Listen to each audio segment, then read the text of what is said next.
Lelaki yang membelah bulan, karya Gunawan Muhammad. Aku menemukannya dalam semak-semak dengan sejuta bisu dalam matanya. Aku tidak tahu apakah dia mengenalku sebagai perempuannya atau tidak. Ruang-ruang waktu telah memberi kami jeda dalam diam yang berkepanjangan. Separuh tubuhnya bersinar dengan warna keemasan yang aneh, warna yang menyilaukan mata, tapi separuh dari ruhku tetap ingin membuka bagi warna itu. Ini warna dari negeri bulan, katanya. Bulan yang diam, aku pun mengangguk, mengiyakan sapanya. Sebuah negeri yang aneh, pikirku. Laki-laki itu seperti membaca pikiranku. Tangannya kemudian menyentuh ujung jariku. Diciuminya dengan lembut satu persatu. Jariku seperti mengeja huruf-huruf yang berdetak dalam dadaku. Negeri bulan itu indah sekali, sayang. Kamu harus ke sana. Aku temani kamu. Lelaki itu pasti penghayal. Negeri bulan pasti tidak ada. Aku memang tidak pernah suka hayalan. Karena bagiku, hayalan seperti gelembung-gelembung sabun yang rapuh. Ketika kita meniupnya, gelembung itu memancarkan warna-warna yang membuat hati kita percaya bahwa harapan itu akan selalu membesar setiap kali kita meniupnya. Kita akan meniupnya semakin besar dan melepasnya ke angkasa. Ketika angin mengajak gelembung itu makin ke atas, kita pun makin riang dan mulai mempercayai bahwa harapan kita akan selalu mendapat jawaban. Biar ketika gelembung itu pecah, sebuah kosong yang hampa tiba-tiba menjadi seperti seorang diktator yang tiba-tiba menjajah hati kita. Aku benar-benar membenci hayalan. Sungguh, lelaki itu tetap tersenyum, tangannya bergerak ke arah langit seperti sebuah puja yang tak putus untuk semesta. Dia tetap diam sambil sesekali sinar dalam tubuhnya berkecap seiring suara detak. Aku percaya sinar itu adalah sinar jadi-jadian. Dia duduk tepat di sampingku. Kedai itu mulai sepi. Sisa-sisa bau arak para penabuh gong bertebaran di mana-mana. Digesernya tubuhnya mendekat ke arahku. Aku menciumi bau tubuhnya. Bau itu begitu gelisah, meruap sampai ke lorong-lorong kedai itu. Kegelisahan yang mulai beranak pinak dengan berbagai kemarahan. Lelaki itu terus memancarkan cahaya yang aneh dari tubuhnya. Kamu ngapain malam-malam di kedai ini? Ini tempat para pemuja malam atau kamu pemiliknya? Dia bicara kepadaku sambil mulutnya tak henti mendesis seperti suara ular dengan gumuman yang tak jelas. Separuh tubuhnya berdenyut secara konstan. Sinar dari dalam sepatu tubuhnya itu seperti memberi berbagai macam ruang rasa. Kadang aku lihat dia begitu kesakitan dengan cahaya-cahaya itu. Tapi kadang dia begitu menikmati setiap kerlap cahayanya. Hahaha. Kamu takjubkan dengan tubuhku? Kamu pasti menebak-nebak bagaimana aku bisa punya tubuh seperti ini. Sudah, nggak usah gengsi untuk mengiyakan. Aku benar-benar tahu kamu sangat terpesona denganku. Sialan, benar-benar narsis. Bagaimana dia bisa membaca pikiranku? Tapi dia benar-benar kurang ajar. Karena yang dia katakan itu sangat benar. Aku benar-benar tak kuasa menolak separuh tubuh yang bersinar itu. Dia makin merapat dan aku pun berdetak. Tangannya dengan lembut mulai membelai belakang tubuhku. Seperti sihir raksasa, aku pun mulai menggerakkan tanganku dan menyentuh tubuhnya. Seperti masuk ke dalam kerajaan awan, tubuh itu begitu lembut dan hampir tanpa tulang. Cahaya itu terasa dingin. Aku tersentak. Rasa di dalam tubuh itu tak asing bagiku. Rasa sepi yang dari dalam tubuh nadinya tumbuh bercambah berbagai pertanyaan. Benar, cabang itu seperti jaring laba-laba yang tak berujung. Pertanyaan-pertanyaan yang sering sangat nadir. Laki-laki itu tidak seajaib yang aku kira. Dia hanya lelaki seperti para lelaki yang biasanya mampir di kedai ini. lelaki-lelaki yang mengawini rasa sepi, kesepian yang menasbihkan dirinya menjadi Tuhan bagi malam-malamnya. Anehnya, aku selalu merasa jatuh sayang dengan lelaki-lelaki itu. Mereka seperti anak-anak kijang yang tersesat di tengah malam.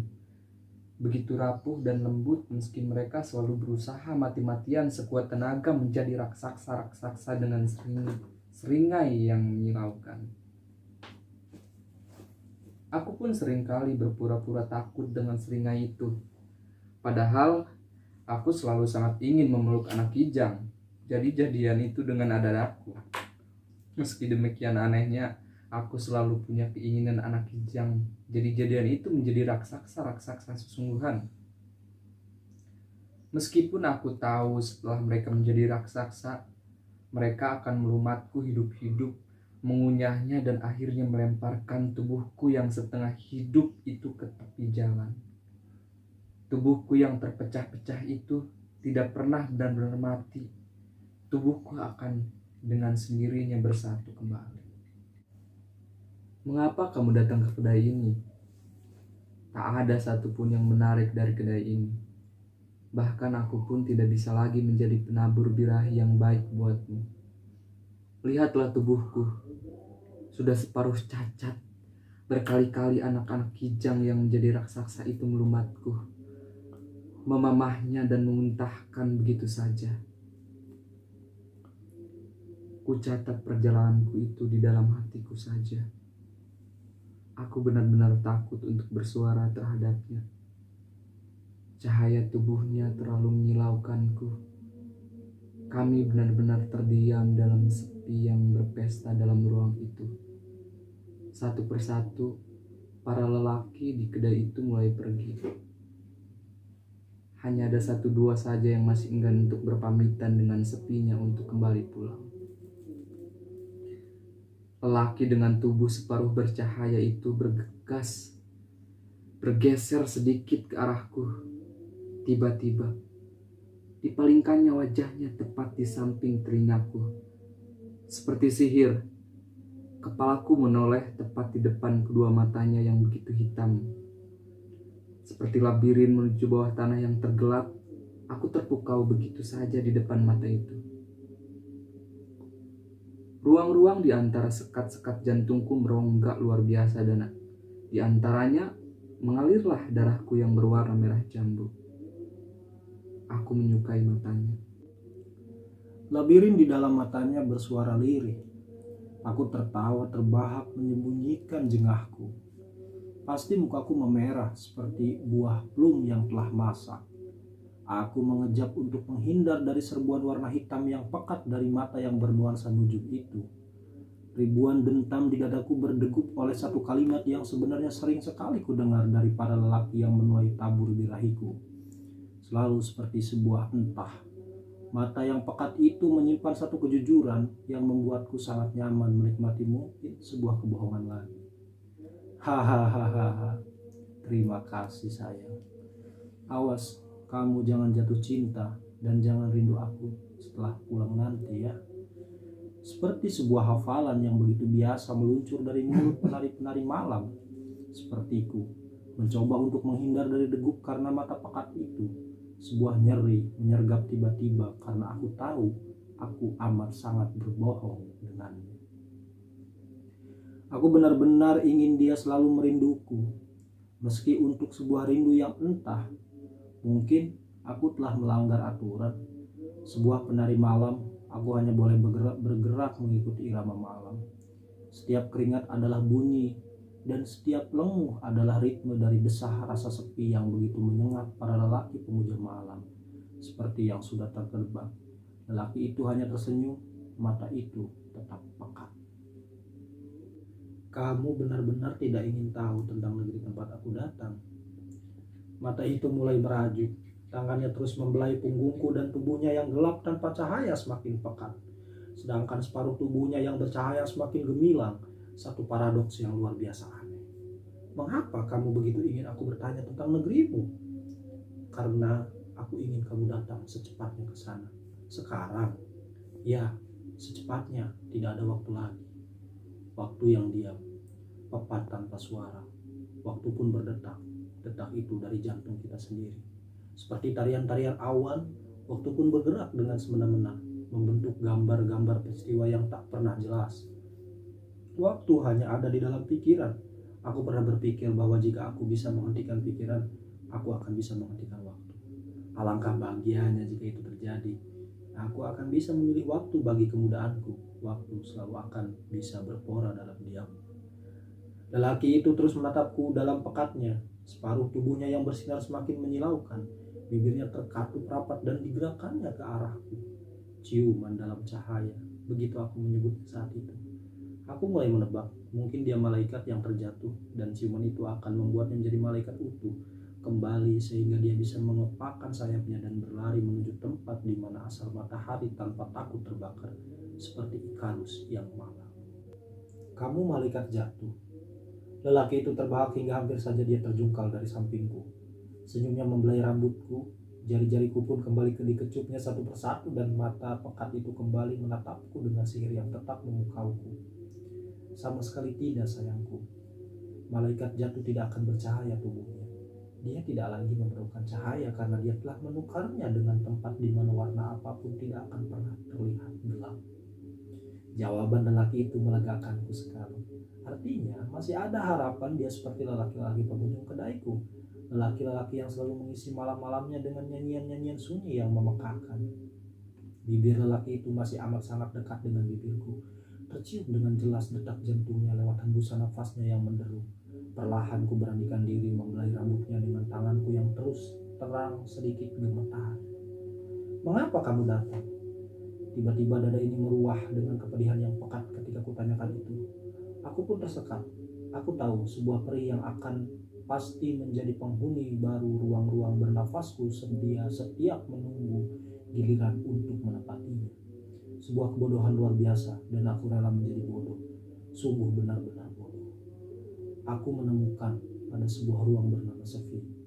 Kamu harus aku cari dan aku bahagia akhirnya aku menemukan. Aku benar-benar membencinya ketika lelaki itu mengatakan itu. Aku benci karena aku menyukai kata-katanya. Entah kata-kata itu sudah pernah terlontar ke ribuan makhluk sekalipun. Ternyata aku tidak menyukai kata-kata itu. Bodohnya lagi, aku selalu mempercayai kata-kata. Meskipun aku sering sekali terluka oleh kata-kata, tapi aku tetap menjadi candu kata-kata. Mungkin kita bertemu di waktu yang tepat, tapi di saat yang salah. Sayang, aku mencoba untuk konsisten menjadi salah. Satu penari malam ketika aku membelai rambutnya dengan rasa heran yang luar biasa ketika aku sadar aku tidak sedang menabur birahi pada kejapan mataku. Aku sering terjebak dengan waktu yang luka, waktu-waktu yang salah ketika aku memilih menjadi kekasihnya. Mungkin ya, mungkin tidak. Aku dikutuk karena aku mencoba membelah bulan. Aku ingin tahu apa warna hitam di balik cahaya terang bulan. Negeri bulan pun marah. Tanah di sana kemudian merajamku. Karena separuh cahaya bulan itu ada di tubuhku. Sedangkan separuh lainnya selalu ada dalam kegelapan. Aku cari separuh cahaya untuk mengisi ruang-ruang gelap di tubuhku yang lain sehingga tubuhku menjadi utuh. Sialan. Aku berharap jadi separuh cahayanya. Aku benci, aku tersanjung, aku bahagia, aku senang. Aku meniup buih-buih sabun itu. Aku khawatir buih itu pecah. Aku terbang. Aku ada di ketinggian. Aku pasti terjatuh. Aku menunggu waktuku pecah. Aku begitu lemah. Aku sedih. Aku takut. Aku meluka. Aku mencinta. Hahaha. Kamu itu aneh. Kamu menari separuh cahayamu yang hilang, tapi kamu mencarinya di malam gelap seperti ini. Dan kamu pun salah orang dengan menemuiku. Aku sama sekali tidak punya cahaya yang kamu cari. Aku benar-benar marah dengan kata-kataku sendiri. Aku benar-benar takut dia tahu aku ingin jadi separuh cahayanya. Menjadi penghuni malam dan menemani lelaki malam sudah amat membuatku nyaman. Aku tidak pernah bermimpi menjadi engtai yang menunggu sampai dalam sakratul mautnya. Mitos cinta abadi memang memuakkan. Mitos yang menciptakan buih-buih sabun pagi jutaan umatnya. Aku menyebutnya umat itu adalah kaum pencinta. Padahal buatku bagi kaum pencinta harus menyukai semua warna termasuk hitam dan malam. Pergilah, ini sudah menjelang subuh. Berjalanlah kembali. Nanti kamu akan ketemu persimpangan-persimpangan yang menarik dalam perjalananmu. Mungkin kamu akan terluka, mungkin kamu akan bahagia, tapi kamu akan tahu bahwa di persimpangan itulah sebuah hidup akan bermula. Pergilah sayangku, aku tidak akan menunggumu. Begitu banyak lelaki yang membutuhkan malam-malamku. Aku mengantarkannya pada ujung pintu. Punggungnya dengan separuh cahaya yang berpendar masih tetap memancarkan bau yang sama persis ketika aku berjumpa dengannya di sebuah episode di ujung senja pada sebuah masa.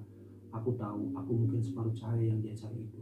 Tapi aku pikir berbohong padanya tentang hal itu adalah hal yang terbaik untuk hidupnya.